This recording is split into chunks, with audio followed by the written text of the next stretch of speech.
Tony's Bread. An Italian Folktale by Tomie DePaola.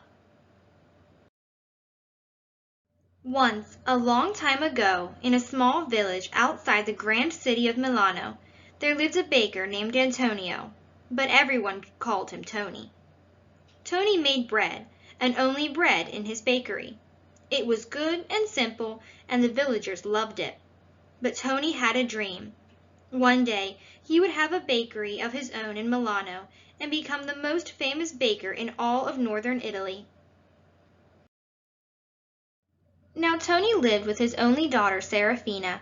He was a widower, and he had raised Serafina from the time she was una piccola bambina, a little girl. And how he spoiled her! Antonio treats Serafina like una principessa, a princess, said Zia Clotilda. The finest clothes, the finest jewelry, anything her heart desires, said Zia Caterina. She never has to lift a finger. All she does is sit, looking out the window, eating dolci, sweets, said Zia Clorinda. Now that she is old enough to marry, Tony thinks that no man is good enough for his Serafina, the three sisters whispered to each other. That was true. Tony did think that no man was worthy of his darling daughter. He would not even talk to the young men in the village who wanted to court Serafina. Poor Serafina would sit at the window behind the curtains, eating her dolce and crying. One day, Angelo, a wealthy nobleman from Milano, was passing through the village. As he went by Tony's house, the wind blew the curtains away from the window, and there sat Serafina. Angelo and Serafina looked into each other's eyes, and it was love at first sight for both of them. The three sisters were standing nearby. "Dear ladies," Angelo asked them, "who is that lovely creature sitting at the window? Che bella donna! What a beautiful woman! Is she married or spoken for?" "Ah, young signor," said Zia Clotilda, "that is Serafina, the daughter of Tony the baker. No, she is not married." "And not likely to be for a long time," said Zia Caterina.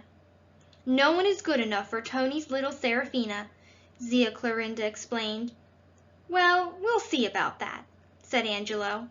"Now, aunties, tell me all you can about her."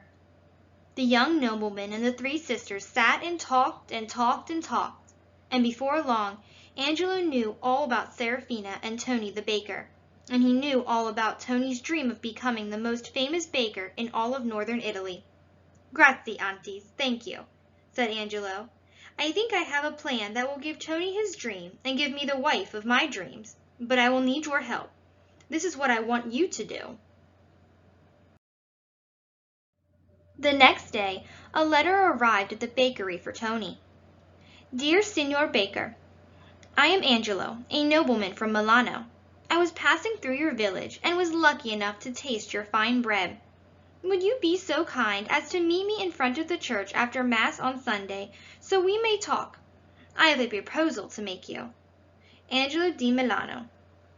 And a secret letter arrived at Tony's house for Serafina. "Dear bella Serafina, I saw you at your window, and I love you. Here's a ring to keep as a symbol of my adoration. It will not be long before we are husband and wife.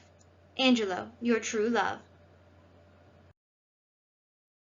And Zia Clotilda, Zia Caterina, and Zia Clorinda did their part.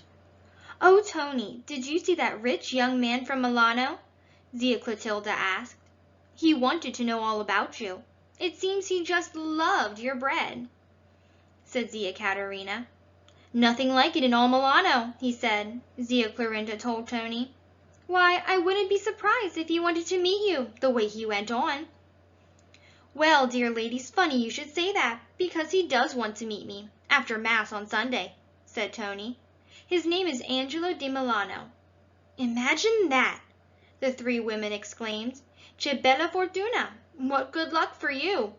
"And for Serafina," they whispered to each other. "And so, Signor Antonio, I would be most pleased if you and your lovely daughter would come to Milano as my guests," Angelo said. "And if you like our city, I will be proud to set you up in a fine bakery of your own near the Piazza del Duomo, the Cathedral Square. Your fame will be assured, Signor Antonio. I will see to that." Tony couldn't believe his ears. His dream was about to come true. "Why, thank you, Signor Angelo, but please call me Tony. All my friends do." "Also, Signor Tony," Angelo continued, "the advantages for your beautiful daughter would be great. I admit, I would not find it unpleasant for Serafina to sit beside me at my great table as my wife, the daughter of Tony, the most famous baker of Milano." That did it. Tony agreed, and off he and Serafina went with Angelo. Together they walked all the small streets around the cathedral square and visited all the bakeries and pastry shops. They tasted torta, cake, and biscotti, cookies, and penne, bread. And Tony was depressed. The bread alone was nothing like Tony had ever tasted. Bread made out of the finest, whitest flour, bread shaped like pinwheels, bread with seeds of all sorts scattered over the top. "It is no use, Signor Angelo," said a very sad Tony. "I can never compete with all these fine bakeries and pastry shops. All I can make is bread, and very simple bread at that. I would be the laughingstock of Milano. It is better if Serafina and I just go home." "No, never!" Angelo shouted. "Oh, Papa, no!" Serafina cried. Not only was she in love with Angelo, but she was looking forward to living in that grand house with all those good things to eat. "If only you could make bread that tasted as good and sweet as this candied fruit and these raisins," Serafina said. "Or," Angelo said, getting another idea, "as rich and sweet as this cup of punch made from milk and eggs and honey." "Milk, eggs, honey?"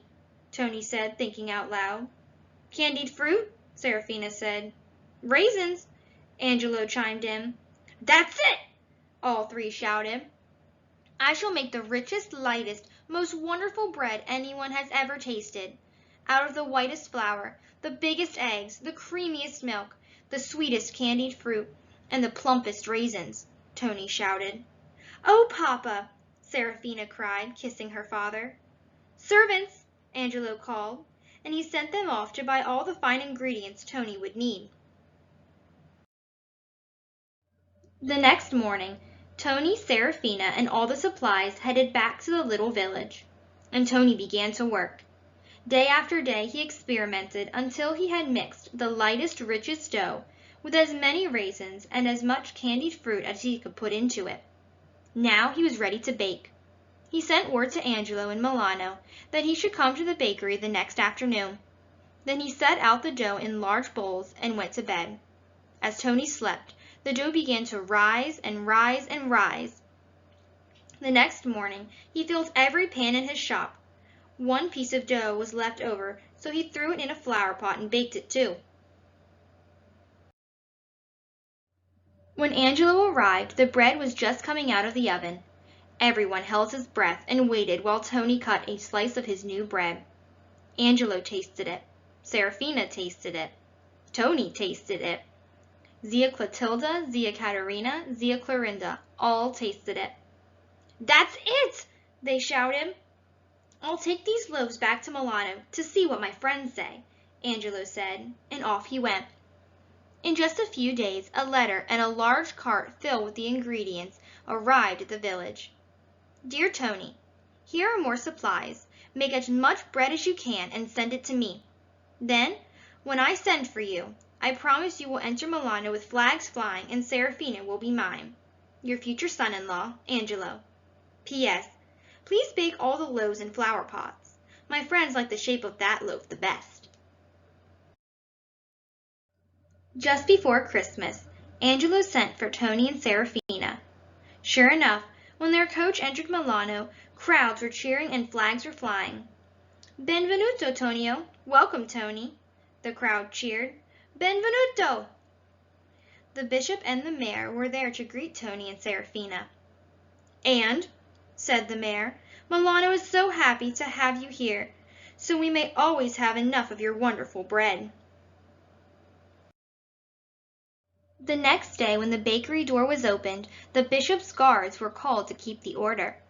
All of Milano was there, except for Serafina and Angelo, who were being married quietly in a small chapel in the cathedral. All during the wedding, they could hear the crowds cheering and calling for pan di tonio, Tony's bread. And to this day, the panettone of Milano is eaten and enjoyed, especially at Christmas. Brava, Serafina! Bravo, Angelo! Bravo, Tony!